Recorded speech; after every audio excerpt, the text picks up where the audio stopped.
Revolutionary greetings, comrades. It's a Red Sunday today.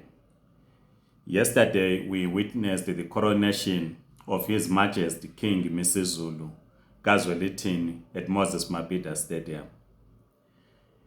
This has raised a debate within the communist movement on what is the attitude of us African communists to the question of what we term traditional leaders to monarchies. The presence of King Mswati of Swaziland was problematic in that we all know how Mswati treats the people of Swaziland. And as led by the Communist Party of Swaziland, we all agree that we must dismantle the Tinkundla system because it does not represent the working class and the peasants. But in some countries where the monarchies or the traditional leaders are not in power, in the case of Zimbabwe, in the case of South Africa, in the case of Lesotho, where the monarch is the king, is the head of state, but does not run government. What becomes our attitude as communists? Because in the question of Swaziland, it is very clear. In Swaziland, you have an absolute monarch, and we need to destroy that system and usher in a new order. The comrades in the Communist Party of Swaziland have given us their guideline or their path to power in terms of building a republic in Swaziland as opposed to a kingdom. So when it comes to the question of the monarchy and the entire the traditional leadership system, it is very clear. But it is not clear in South Africa, in Zimbabwe, and in other countries in Zambia, how do we relate as communists, or what is our attitude to the traditional leadership? This is so because in these countries outside Swaziland, we do interact with the traditional leaders. The 1996 Constitution in South Africa recognized the role and defined the role that should be played by traditional leaders. The new democratic breakthrough established what one would call the House of Traditional Leaders. And this was under the ANC government, which is in alliance with the communists. So what then is our attitude as communists? In the case of Zimbabwe, the monarchy was destroyed in 1893 when King Lobengula was disposed by the British South African Company. And in 1894 and in 1898, the British Privy Council was proclaimed. And the land we call Zimbabwe today became a Rhodesia under the rule of the British South African Company. The chiefs that were opposed to the new order, that is the transition from a feudal society to a capitalist society, were removed from office. The sons of King Lobengula were removed from Zimbabwe, transported to the Cape Colony. This is why today the people of Matebele and Umtwagazi, they've identified a person that was born in Eastern Cape amongst the Xhosa-speaking people who grew up under the Xhosa culture as their king, Bulelani Kalobengula. Bulelani Kalobengula. Now, what then is our attitude as African communists?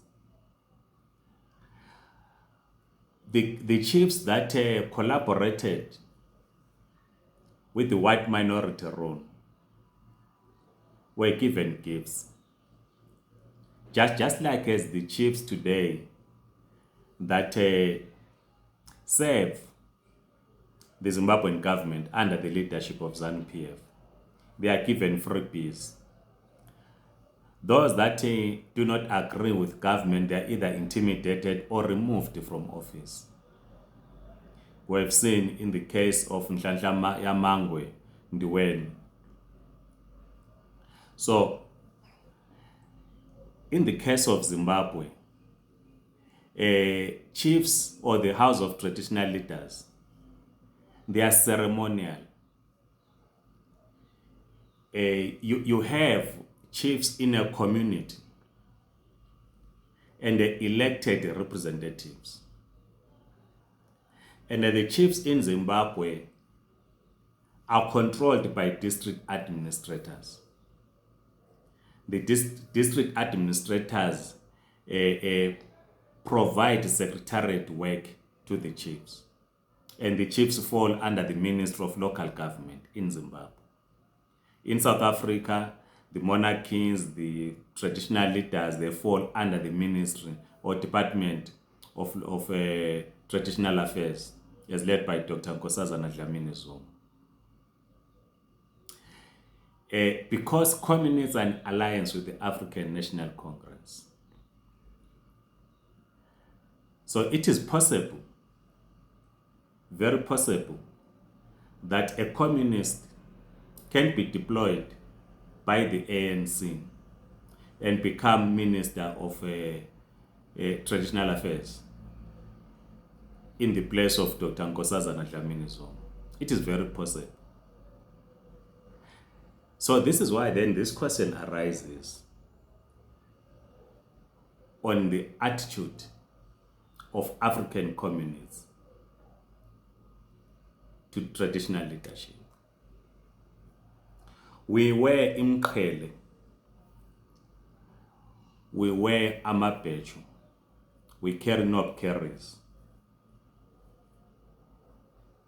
And we say this is our African culture. There are some communists that are opposed to the wearing of Umqhele, wearing of Amabheju or animal skins. There are some who have no problem with such.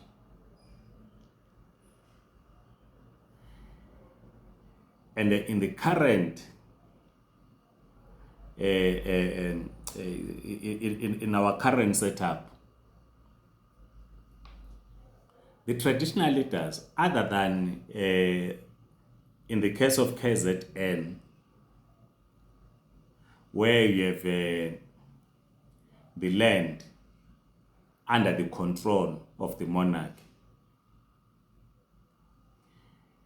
they do not play a major role politically to influence political events.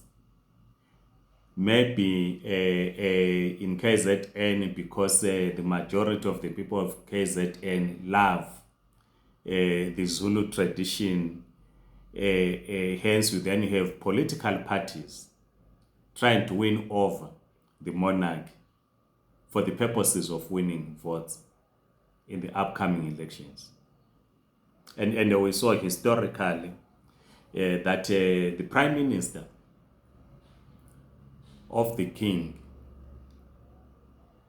and the Prime Minister of the Zulu Nation established a political party, Inkatha Freedom Party. It was the formation of the Inkatha Freedom Party and its attitude to the world liberation movement question, and how it collaborated with the apartheid regime. And at the time, it was believed by comrades, as explained by Comrade Mzala in his book.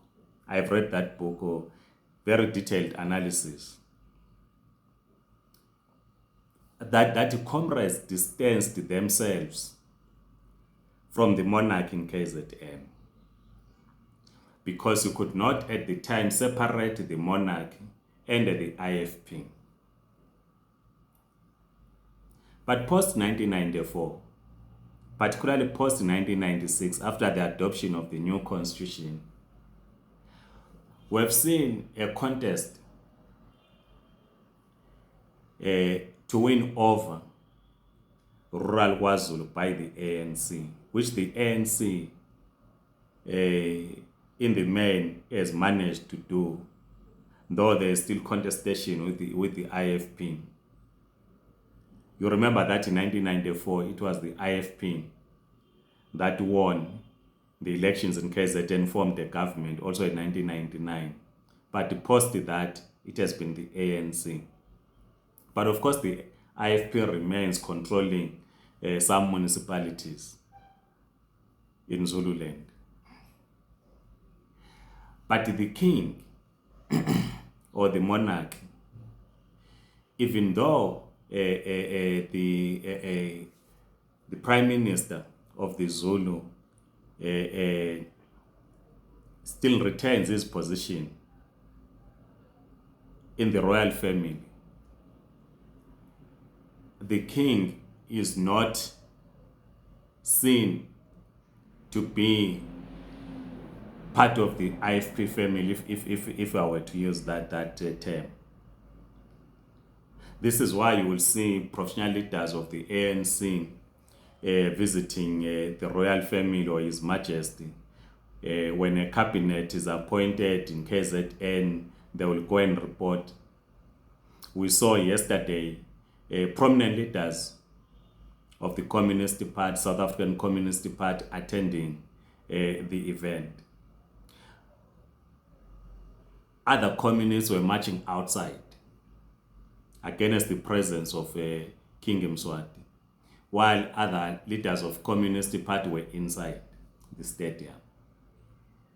And this then brings this question on the attitude of African communists to the whole question of the traditional leadership and monarchies. But it is also important, as we engage on this question, to point out that in the case of Zimbabwe, and to a large extent in the case of South Africa, the traditional leaders do not control the economy. They do not control the commanding heights of the economy. We have passed through the feudal system.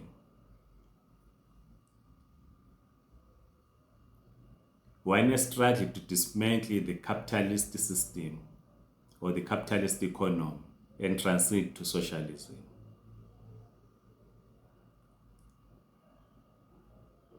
And our struggle is not outside Swaziland, which I've explained.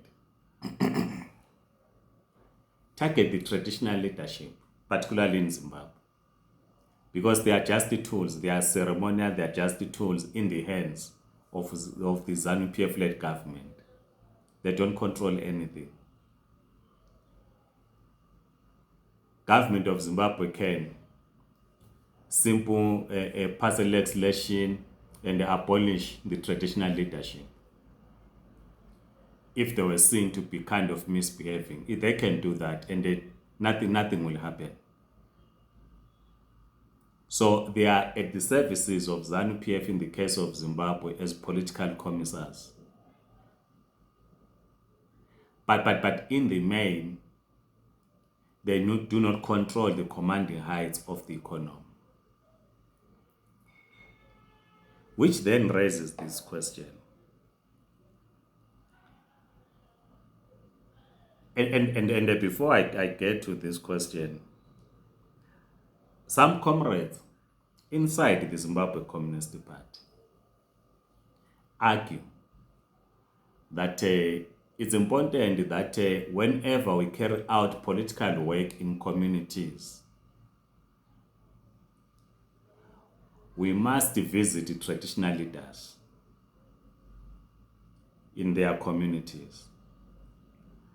When I was in the movement for democratic change, every time we will go to an area, we will not do political work before we introduce ourselves to the chief in the local area. And comrades in the Zimbabwe Communist Party are saying it's important that we try and influence traditional leaders if we are to win the peasants or the rural people. Last week or so, President Mnangagwa said the question of Gukurahundi must be settled by the traditional leaders. And this debate has arisen again to say, how do we influence the traditional leaders who are now said to find a solution on the question of a genocide that happened between 1983 to 1987? At our first Congress in 2019, we said as part of rebuilding the economy, national democratic economy, we need to work with the traditional leaders in rural communities if we are to rebuild the rural economy. This, of course, will come as a surprise to our comrades in Swaziland who are under the Tinkhundla system. So as I'm concluding, what then is the attitude of African communists to traditional leaders before we transit to socialism? Will the dismantlement of traditional leadership or the abolition of the traditional leadership, if we were to abolish the traditional leadership, remove it in the constitution, will it assist us to transit to socialism? That's the question that we must ask. And as I've said, this is different from Swaziland because Swaziland is a special case.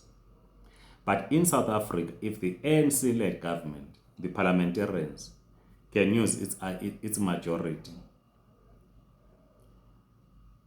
and they remove the clause, that constitutional clause on traditional leaders and simply abolish traditional leaders, people who do not control the economy. Of course, the land in KZN and in some areas under some trust owned by monarchies will be in the hands of the state, right? But the economy in the main is not under the control of the traditional leaders. So what does this mean? If ZANU-PF next week were to pass a legislation to abolish traditional leaders, what will this mean? Because the looting class will still be in power and will not transit to socialism. Please share your views, comrades.